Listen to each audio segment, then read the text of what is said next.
Ce serait un beau cadeau de Noël pour les patients du Québec qui, évidemment, sont très préoccupés par le yo-yo qui est actuellement en cours entre les fédérations de médecins et le gouvernement. Écoutez, là, c'est un retour à la case départ. Souvenez-vous, il y a la photo, il y a le premier ministre, il y a le docteur Amio.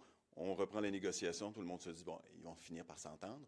Hier, négociations rompues, rebelote, on se rappelle, on se rassoit.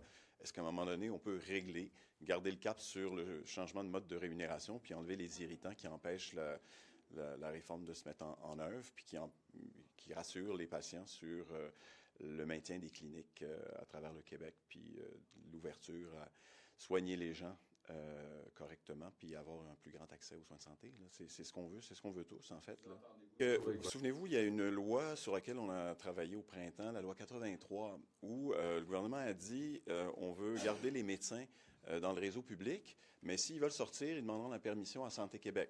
Suite à ça, toutes les demandes, ou à peu près, qui étaient faites, ben, étaient accordées. Vous pouvez sortir. Là, aujourd'hui, à la loi 2, les médecins qui menacent de quitter, là, on a refermé le robinet complètement. Vous n'avez plus le droit de sortir. Nous, ce qu'on dit, c'est qu'il y avait une solution structurante, puis le gouvernement l'a écartée.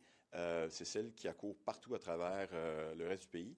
C'est qu'on ne peut pas surfacturer aux patients lorsqu'on est au privé, ce qui tue complètement la volonté des médecins de sortir du régime parce qu'il n'y a pas d'argent à faire avec la santé des gens, avec la santé des Québécois. La solution, c'est celle-là. Alors, à l'heure actuelle, Santé Québec a fermé le robinet, bravo, mais il y a une façon législative de le fermer pour de bon et d'encourager, les médecins à contribuer à un service de santé public. C'est de ne pas permettre de faire de l'argent sur le dos de la maladie et de la santé des gens.